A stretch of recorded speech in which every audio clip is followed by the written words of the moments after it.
আজকের লাঞ্চের খাবার দাবার ছিল যেমন মজাদার, তেমনি রাতের আয়োজনটাও ছিল একদম ফাটাফাটি। দুপুরে কি খেয়েছি, রাতের আয়োজনে কী ছিল, সবই থাকছে আজকের এই শর্ট ভিডিওতে। হ্যালো এভরিওয়ান, আসসালামু আলাইকুম। কেমন আছেন সবাই? আমি তো বেশ ভালো আছি। আজকের দুপুরের লাঞ্চটা যেমন ছিল মজাদার, তেমন কিন্তু খাবারের দিক থেকেও ছিল অনেক বেশি পুষ্টিতে ভরা। আজকের লাঞ্চের প্ল্যাটারটা ছিল একদম প্রোটিন আর আমিষে ভরপুর।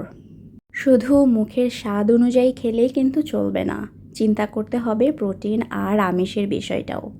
তাই আজকে আমি 2 রকমের শুটকি মাছের তরকারি আর ডিমটা দিয়ে লাঞ্চটা সেরে নিলাম, কারণ শুটকিতে আমিষের পরিমাণ প্রচুর থাকে। একটা শুটকি মাছের তরকারি করা হয়েছিল পেঁয়াজ দিয়ে ভোনা, আর একটা করা হয়েছিল বিভিন্ন রকমের সবজি দিয়ে একটা তরকারি। দুইটাই ছিল বেশ মজাদার। দুপুরের আইটেমসগুলো তো আপনাদের সাথে শেয়ার করে দিলাম। এখন চলুন আপনাদের সাথে শেয়ার করি রাতের আয়োজনে কী ছিল। রাতে খাবার জন্য ছিল নান রুটি আর ছিল ঘিয়ে ভাজা পরোটা, যেটা খাওয়া হবে এই যে চিকেন দিয়ে। তাই আপু বেশি দেরি না করে চটজলদি চিকেনটাও ভুনা ভুনা করে নিলেন, যাতে করে এই যে মজাদার ঘিয়ে ভাজা পরোটার সাথে বা নান রুটির সাথে খাওয়া যায়।